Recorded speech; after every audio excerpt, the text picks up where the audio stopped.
So when we started talking about UDL and really thought about the way that we were planning and the activities that we were doing and the way that we were engaging our students, we started to restructure the learning in our classroom, and we saw such a huge change almost immediately in the engagement in our classroom. We also have coaching opportunities where teachers can have Jesse and Erin pop into their classrooms, work with them to see how they could help remove those barriers for our students. So it's really been a great learning experience for all of us. Hello, Montgomery County, and welcome to the OPL podcast with MCIU. My name is Brandon Langer, and I'm the Program Administrator for Instructional Technology and the Office of Organizational and Professional Learning. And today we are continuing a series of conversations about UDL, Universal Design for Learning, and we're continuing another conversation that we did with a team from Inglewood. And we're very excited to be joined by two members of the Office of Organizational and Professional Learning. Erin and Jesse are here from the UDL team to help facilitate this conversation. They've been leading this work with Inglewood. And we're also joined by a number of teachers and members of the Inglewood community. So thank you everybody for joining. Rather than go through the whole rigmarole of introducing everybody, we'll kind of get to know everyone throughout the conversation. But my first question is, we're kind of coming back to this work. We've spoken with this team before, but for anyone that maybe didn't hear that conversation, Inglewood team, is there anything you can talk a little bit about your learning journey over the past couple of years around UDL and what you've been doing with that journey? Brandon, I can speak to that. My name is Tanya Swavely. I was the former principal at Inglewood Elementary School.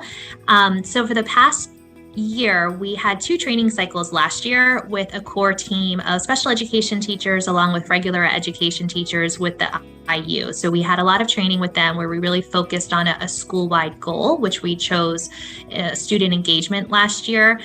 So we were able to get a core team trained. Last year, we utilized a 5th grade classroom sort of as our playground for all of the techniques and all of the mindset shifts that we were learning throughout our professional development. And we tried new things out with those students and got feedback from them as well. So it was really a great experience.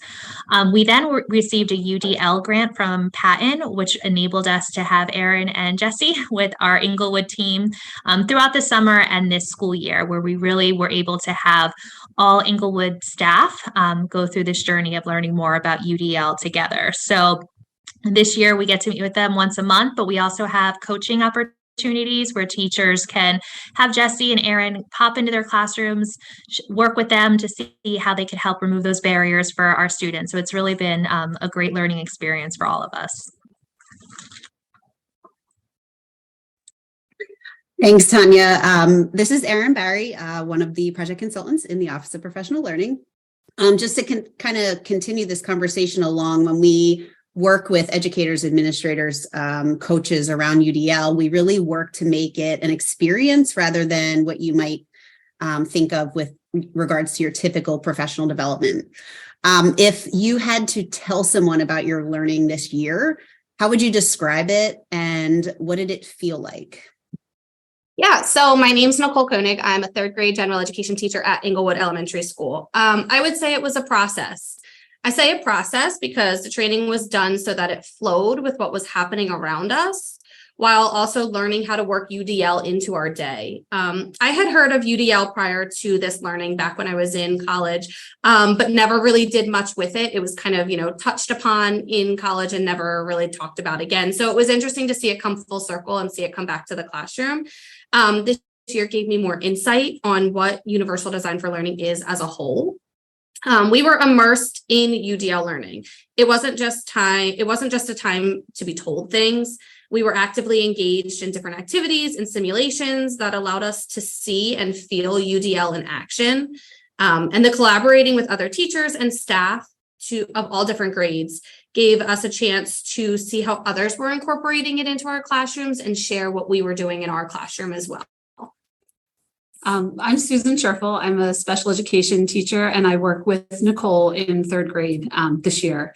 I've been working with UDL for a bit longer. I was kind of an initial team when I taught at the high school, and then came to Inglewood and started working with Tanya a lot.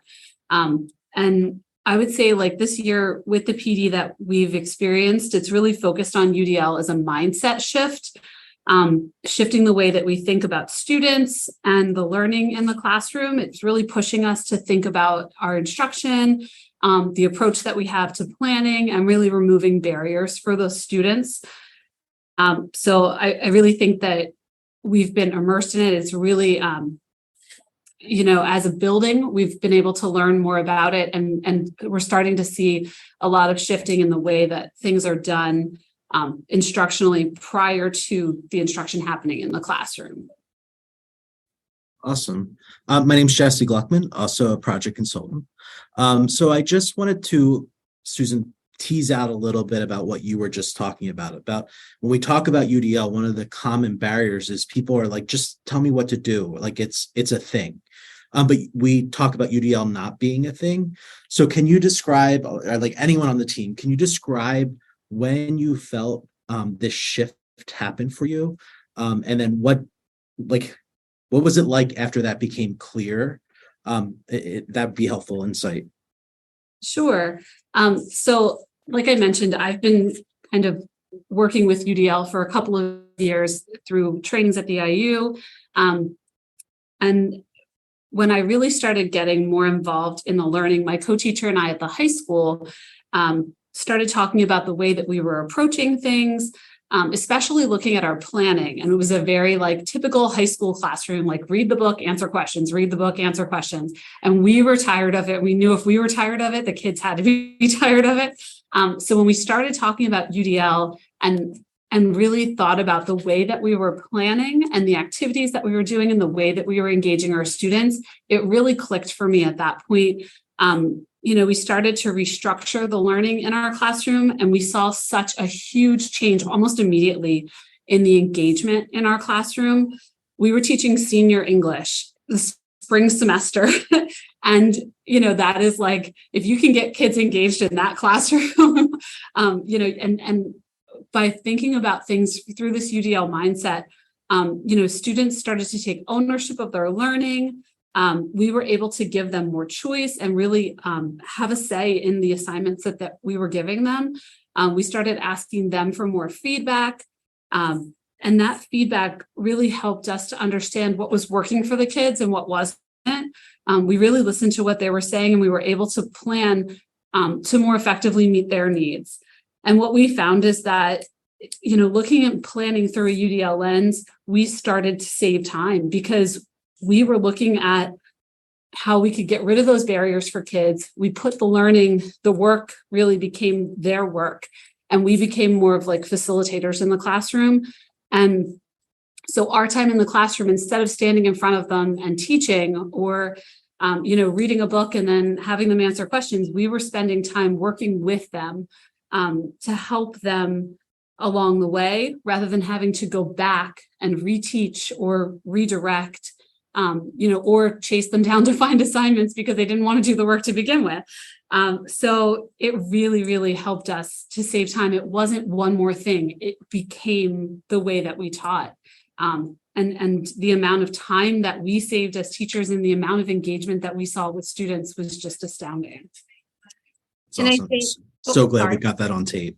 And I think for third grade, in terms of this year, we have a classroom full of, varying different personalities, varying levels of, growth that was needed and things like that. So we realized that more often than not, we're already providing a sense of UDL in the classroom. It's about maximizing the opportunities for students and giving them the opportunity to be successful. Over the course of this year, UDL became second nature. I know to us, but to me especially, finding out the barrier before it became a barrier, not giving it an opportunity to actually be a barrier for students was the biggest thing. It became clear to me then in the learning process when I started to recognize things that I could adjust before they ever became something that needed to be adjusted. We have so many different things in our classroom that work for students and for me as a teacher to make the day flow and become more manageable. We focus on the classroom environment. Was the first thing something that I was doing that I didn't even realize that I was doing. We have dim lights, flexible seating. There's a calm down corner. We have a secret mission within our classroom that's just for our students. It's those little incentives that are working for them. Our classroom instruction, we started giving more choice. I know Susan had spoke to that, But once we switched to student choice, we recognized that as a barrier. They were just, shutting down when it was like, here's what we have to do. So we turned it into a, what do you want to do? And, within the realm of a certain type of thing. And we did that with spelling activity choices is the big thing that they love it. Different types of paper, whether they get a thick line paper or a thin lines paper, they get to choose that. And it's based on their thoughts and what they think. Reading response choices, whether that be a graphic organizer, if they have to write it, if they have to type it, and even to the point of like pencil sizes. Some students prefer the thicker beginner Ticonderogas versus, a regular pencil or a golf pencil or a mechanical pencil. And then classroom activities was the biggest point that we really adjusted for our classroom. And that was whole group, small group, or individual support. I've always been a small group team person, and I think that small group works better for students, but in a UDL lens and a sense of UDL, small group did wonders for our kids this year. And the grouping became flexible.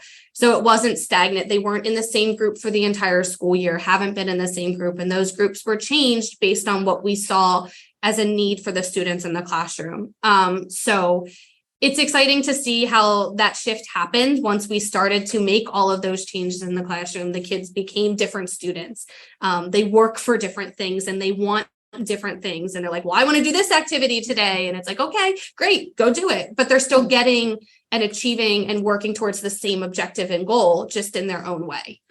And I think with the groupings too, having two teachers in the classroom, with the groupings being flexible, sometimes we're like, for us, you need to work with that student today. And sometimes for the students, like they just, okay, he's not getting the way I'm explaining this. I'm going to send him over to your group tomorrow. And maybe if you explain it, he'll understand it better. And something like that can really work for kids.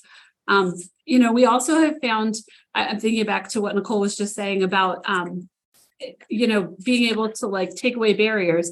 We have a lot of kiddos that have accommodations, and we don't limit those accommodations just to students who have IEPs. If it's something that's going to help one student, it's probably going to help everyone. So, in the back of our classroom, we have bins that have, tools and resources for kids to use and access whenever they need them.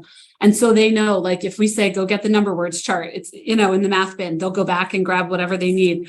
So it's really been helpful for us. Like, we don't have to think about like, these are the specific accommodations that this student needs. It's, what can we do to meet the needs of all students? And that, again, in itself just saves time, because we're not having to plan out for 6 different specific students. We're saying, like, what do all the kids need? And how does that help? That's awesome. And before we jump into a principal's viewpoint on this, I just go to the teachers real quick. Like, it was probably a lot of work, right? Like, let's be realistic. Like, making some of these shifts are a lot of work. But was that was it initially a lot of work and it got easier, or is it continuously a lot of work? No, planning used to take us like an entire prep period. And I think we can meet with each other for about 10 minutes now when planning's done. So it was definitely initial, and it came down to, what are we going to do and how are we going to do it? Not so much like, here's what we have to do. It's how can we adjust what we're already doing to make it more accommodating to all of the students in our classroom. So at this point in the school year, student choice is all the time, as long as we might change what they can choose from, but it's already implemented. The kids already know what they're doing. They know the expectations. They know what we're looking for, what they should be looking for. And they even start to kind of like tell each other, like, hey, that's not what we're doing right now. Or remember, Ms. Koenig said we can work on these assignments, but not these. So they kind of, have worked on it together. And it goes back to what Susan said. They've kind of been facilitators in the classroom as well. They like when it's up on the board and it's like must do, may do, can do, catch up work type things. And so like, it's kind of just like, here's what we're doing for the next allotted amount of time. And here's where we're going from that. So I would definitely say it was initial. And since then, it's gotten so much easier. And for the kids too, like they've learned, we set up these routines and procedures and we've taught them it's a lot of that front loading, like this is how this works. But now that you know it, now you can choose from all of these different things because we've taught you all of these different things. It's like, so we did put the work in initially with them, but it really, it definitely pays off. That's awesome. They hear expert learners. Yes. So Tanya, now if you want to give us like that bird's eye view of like, what's it look like as a leader in the space? Sure. Yes, I could share, or initially when we first started our professional development on UDL, myself as an educator and other teachers were like, Jessie, can you just give me like a list of what I have to do? Tell me 10 strategies. What are the strategies? But after we learned and really understood it, we understand that it's not a checklist like we're typically used to with a lot of our professional learning as educators. It's more of a mindset shift.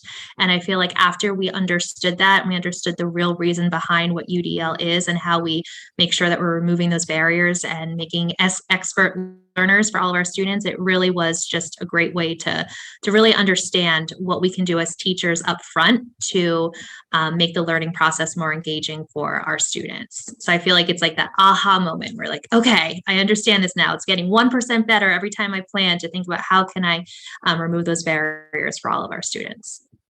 Well said.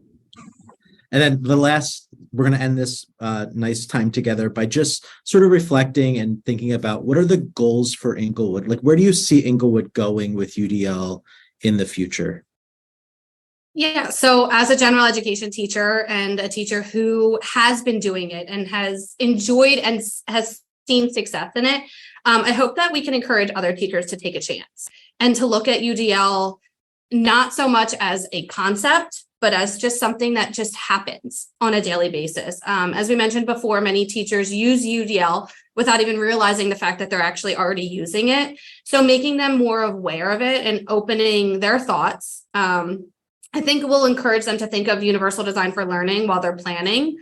Not only their classroom environments, I know we're coming to the end of a school year and a new school year starts, but we change them as the year goes on as well. So not only thinking about UDL in terms of their environment, but also in the way that they're planning and how they're preparing for a lesson or an assignment. I'm excited about my own personal exploration with UDL. I feel like this is just the start and that, each year has its opportunity to be better. We have a good basis of what we're doing now, and it's kind of just seeing where it can go next year. I'm excited for Inglewood to be more engaged in it, but personally, I'm really excited for my own classroom to kind of flourish through a UDL lens and how my students, can learn and grow through this lens without not even realizing that, we're breaking barriers or not even giving them barriers that need to be broken. So that's from my personal standpoint.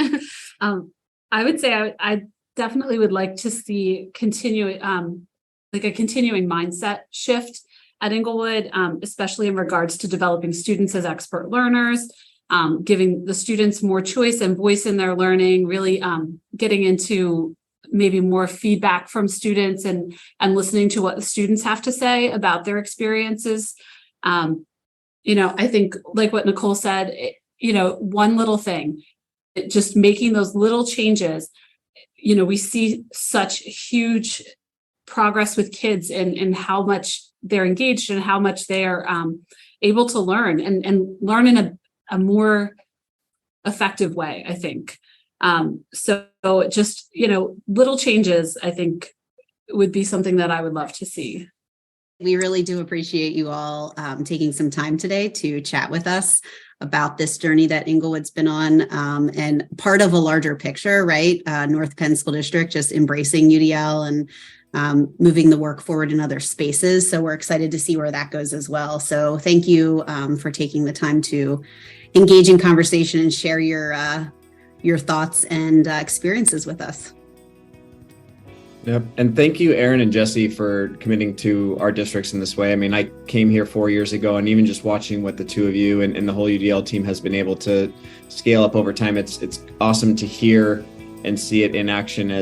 These women are speaking about scaling up self-regulation and executive functioning and student agency. We could throw a million different words and hot topic issues from education into this conversation. This is just the means by which it's actually being enacted in the classroom, which is so awesome to hear and so great to see the work the two of you are doing. So thank you. And for anyone that is interested in participating in this work with our team, please reach out.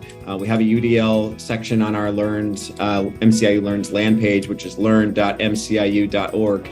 And Jessie and Erin are going to continue to be articulating these awesome stories from the field and telling this story of the journey that is UDL, which is a lot of what these women were speaking about today. So thank you, everybody, for hopping on today. And we look forward to more great things from Inglewood moving forward. Thank you. Thank you.